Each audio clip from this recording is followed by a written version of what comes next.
Prácticamente cualquier persona de la cultura occidental que ve esta imagen la reconoce casi automáticamente y sabe de qué se trata.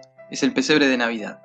Casi todos coinciden en los protagonistas: José, María, el niño Jesús, varios animales y por supuesto los tres reyes magos que visitaron a Jesús cuando nació. Esta imagen está totalmente enraizada en nuestra cultura, la vemos en representaciones artísticas, en fiestas de barrio y sobre todo en imágenes infantiles, y es por eso que desde niños lo creemos así. Sin embargo, este cuadro, uno de los más famosos del mundo, es falso. Los tres reyes magos se incluyeron en la representación del nacimiento de Jesús a partir del siglo VIII. Se les asignaron nombres por los historiadores de la época y de a poco empezaron a formar parte de la cultura popular.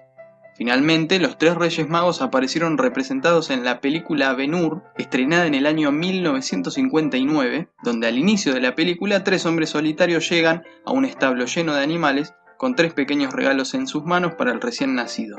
La película tuvo una repercusión enorme, fue la más taquillera de la época, recaudó casi 150 millones de dólares, obtuvo 11 premios Oscar, incluyendo Mejor Película, y hasta el día de hoy se la considera una pieza de valor histórico significativo. Desde entonces, casi todas las representaciones del pesebre replican el cuadro de la película, a pesar de ser completamente falso.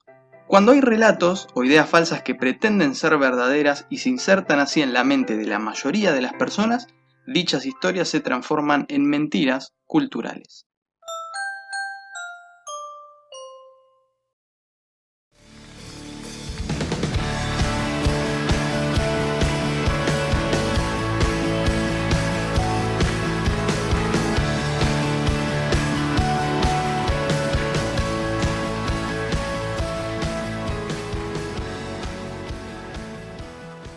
Una persona puede mentir hasta 3 veces en una conversación de 10 minutos.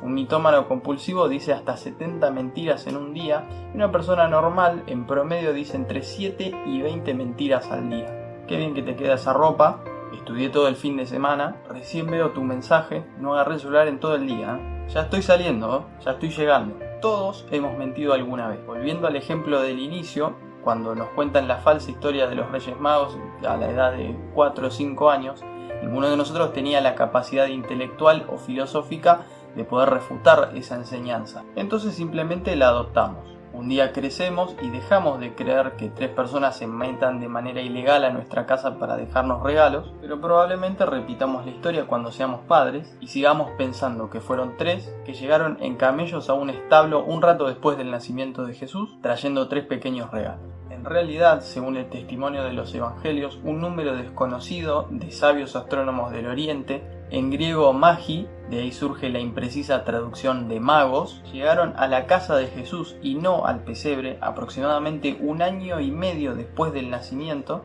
y llevando un tesoro incalculablemente grande. Para atravesar la soledad y el peligro del desierto con semejante cantidad de riqueza, es imposible pensar que eran solamente 3 personas andando a camello. Debieron estar acompañados por una multitudinaria compañía militar armada hasta los dientes, y eso choca directamente con la imagen que todos tienen de 3 hombres llegando a un establo. Muchas de las mentiras que decimos son inconscientes, las decimos para zafar del momento, para evitar herir la sensibilidad de una persona, para evitar una pelea, o principalmente por el deseo de satisfacción inmediato que nos provoca el salir de una situación incómoda. Ahora, ¿cuál es la diferencia entre una madre que le dice a su hijo portate bien porque si no te vas a quedar acá, cuando bien sabe que nunca va a dejar abandonado a su hijo, y un mecánico que dice che, te lo dejé listo para andar, cuando en realidad bien sabe que dejó un tornillo flojo para que el dueño del auto vuelva al otro día? La diferencia es la mala fe, es lo que distingue a las mentiras blancas, esas que no hacen daño por así decirlo, de las mentiras que pueden tener consecuencias más graves, o bien son dichas con mala intención o con el objetivo de obtener un beneficio de la situación desventajosa de otra persona. Aún así, la mentira es mentira sin importar si se dice con buena o con mala intención. Una buena cantidad de las mentiras que recibimos no se hacen por mala fe, sino porque están arraigadas a nuestra cultura y nunca las cuestionamos. Y en ocasiones la creencia falsa de una persona puede llegar a límites insospechados. Este es Linus Pauling, uno de los científicos más reconocidos y respetados del siglo XX. fue una de las 4 personas en la historia que ganó más de un premio Nobel. Ganó el Nobel de Química en 1954 y el de la Paz en 1962. Todos coinciden en que fue un científico extraordinario, pero en la década del 70 publicó un libro en el que afirmaba que altas dosis de vitamina C servían para prevenir el resfrío. Cuando el libro salió a la venta, la gente se volvió loca. Desde ese entonces empezaron a tomar litros de jugo de naranja por día y las ventas de complejos vitamínicos se dispararon. Los científicos de la época buscaron los estudios que sustentaran las teorías que proponía Pauling y se dieron cuenta de que las evidencias eran inexistentes. Linus Pauling no se basó en estudios, sino en sus propias creencias para demostrarle a todos que lo que evitaba que él se resfriara era el consumo de vitamina C, y acomodó todos los resultados de sus estudios como a él más le convenía. Y aunque la comunidad científica advirtió una y otra vez que las conclusiones de Pauling eran falsas, las personas seguían consumiendo vitamina C a lo pavote. En el año 2017, estudiosos de la Universidad de Harvard demostraron algo que ya se sabía desde la década de los 70. No hay ninguna evidencia que demuestre que el consumo de vitamina C, ya sea por tomar jugo de naranja o té con limón, ayude a prevenir o curar los resfríos. Las personas que consumen dosis sostenidas de vitamina C tienen las mismas probabilidades de enfermarse de resfrío que las personas que no lo hacen. Sin embargo, cualquier persona en el mundo asocia el resfrío o la gripe con la falta de vitamina C. Entonces, ¿qué hace? Come naranjas, toma un té con limón, pensando que así se va a curar. Definitivamente es algo que no le hace mal a nadie se murió por sobredosis de naranja, pero tampoco es algo real. Hasta el día de hoy, los científicos reconocen que el libro de Pauling es el fraude más grande de la ciencia moderna, y lo sorprendente es que nunca se pudo quitar esa mentira de la mente de las personas. Ese hecho se convirtió en una mentira cultural. Las tradiciones que heredamos nunca las cuestionamos y por eso se sostienen en el tiempo a pesar de ser mentiras. La palabra tradición viene del latín tradiere y significa poner en las manos de otro. Las tradiciones se van pasando así de generación en generación y nunca son cuestionadas. Si mi mamá me da un té con limón cuando estoy resfriado, lo hace porque ella lo aprendió así, porque quiere lo mejor para mí y es algo que me va a hacer bien, entonces listo, le creo. Mi mamá me hizo té con limón cientos de veces cuando yo estuve resfriado y no lo hizo con mala fe, sino porque eso fue lo que ella aprendió. Inocentemente recibimos las tradiciones, las pasamos en ignorancia y nos convertimos en ciegos guiando a otros ciegos. Las tradiciones nos pueden cegar y a medida que esas tradiciones crecen y permanecen en el tiempo, se hace cada vez más difícil darse cuenta de que es verdad y que no. Lamentablemente crecimos en un sistema hecho para mentir y un sistema tan perverso tiene que estar ideado obviamente por el padre de la mentira, no podía ser de otra manera. ¿Y en las iglesias? ¿Será que nunca se miente? ¿Qué pasa cuando la cultura de la mentira se mete dentro de las iglesias? Como concluimos antes, pueden tener consecuencias graves y llegar a límites insospechadamente altos. Esas mentiras pueden ser inocentes o ser dichas con mala intención para aprovecharse de la situación de alguien. La Biblia dice: quien mucho habla dice tonterías, según Eclesiastés 5:3. Proverbios 10:19 dice: el que mucho habla, mucho yerra. Segunda de Timoteo 2:16 dice: evita profanas y vanas palabrerías, porque conducirán más y más a la impiedad. Miren que nadie los engañe por medio de filosofías y huecas sutilezas, según las tradiciones de los hombres, conforme a los rudimentos del mundo, y no según Cristo, dice Colosenses 2:8. Pablo dice claramente: ustedes que han aceptado a Jesús son responsables de seguirlo. Tienen que ser cautelosos, deben cuidarse la espalda, porque van a tratar de engañarlos por medio de filosofías y sutilezas, mentiras casi imperceptibles, conforme a este mundo y no conforme a Dios. Los cristianos debían cuidarse de los paganos que iban a presentarles sus filosofías, su visión distorsionada del mundo, contraria a las enseñanzas del Evangelio. Queramos o no, hemos sido criados en mentiras, en nuestras familias, en la sociedad y tristemente dentro de las iglesias también. ¿Quién de nosotros no escuchó alguna vez alguna de estas frases? La Biblia dice: un alma vale más que todo el oro del mundo, fuimos comprados a precio de sangre, Dios bendice al dador alegre, en la obediencia está la bendición, Dios ama al pecador pero odia al pecado.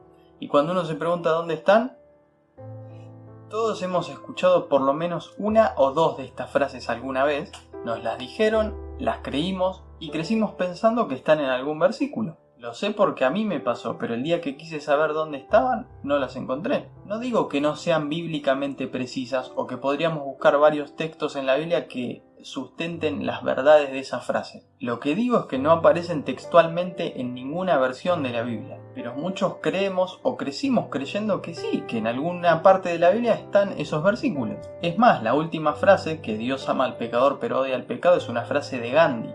Muchas veces la hemos escuchado desde los púlpitos de personas diciendo la Biblia dice, y simplemente lo aceptamos. Estos son solo algunos ejemplos menores, pero hay otros que presentan serios problemas. Un versículo sacado de contexto e interpretado a gusto del consumidor puede dar lugar a sectas enteras. Y nada que esté basado en una mentira puede ser de bendición, nunca. El peligro de las mentiras es el potencial que tienen para desviarnos de la verdad. Y cuando no conocemos lo que creemos, entonces somos engañados. Las tradiciones nos pueden cegar de la verdad y causar que divaguemos a través de la niebla de los sistemas religiosos creados por el hombre durante toda una vida. Podemos ser engañados una y otra vez hasta un día despertar y ver que estamos atrapados en una prisión creada por nosotros mismos. Seguimos las cosas de este mundo y ni siquiera nos damos cuenta que nos estamos apartando del camino verdadero. Pero cuando una iglesia está fundamentada en la verdad y conoce bien sus raíces, se apoya en las escrituras y no en ideas humanas, puede cumplir lo que Pablo enseñó en Efesios 4:14.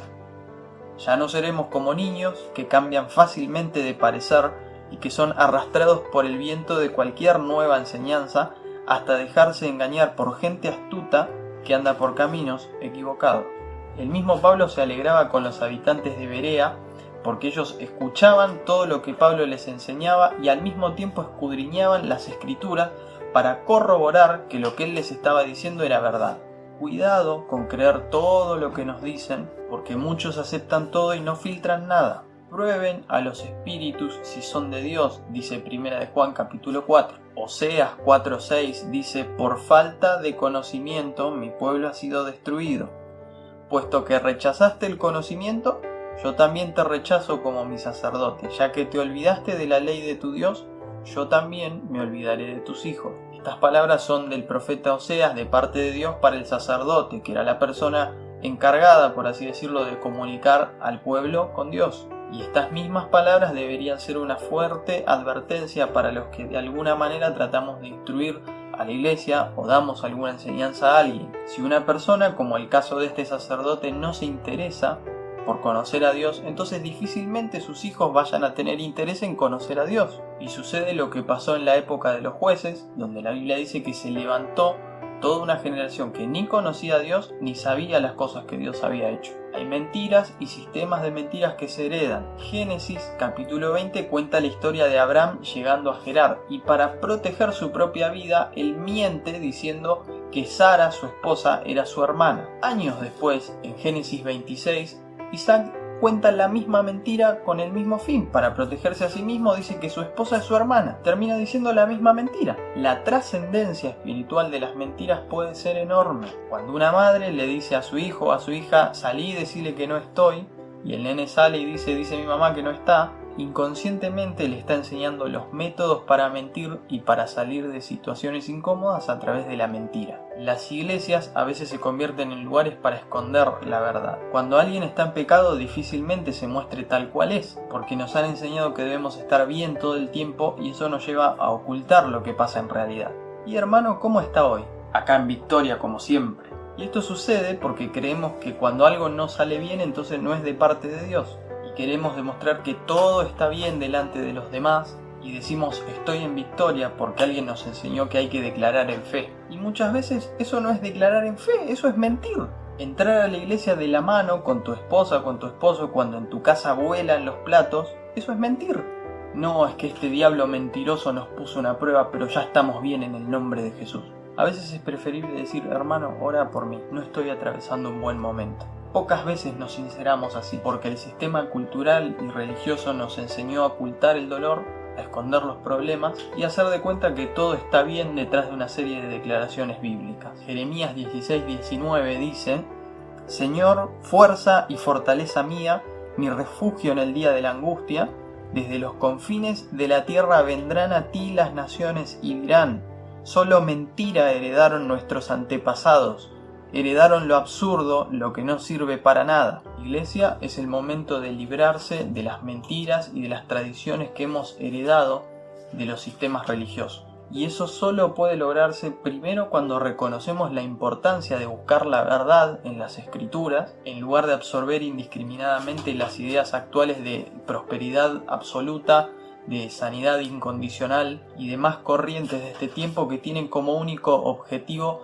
engañar a la mayor cantidad de gente posible. Cuando se despierta en nosotros el deseo de buscar la verdad, por más de que vaya en contra de nuestras tradiciones arraigadas dentro de nosotros por años, aunque nos saquen de nuestra comodidad y todas esas frases que nos gusta escuchar a través de la oración y de la lectura de la Biblia, entonces nos convertimos en lectores y en oidores conscientes. Y así es más difícil que caigamos en los engaños de este tiempo. Salmo 51:6 dice: «He aquí tú amas la verdad en lo íntimo, y en lo secreto me has hecho comprender sabiduría».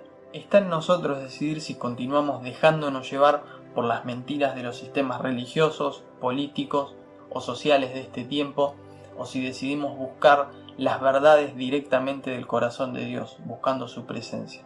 La decisión está en cada uno.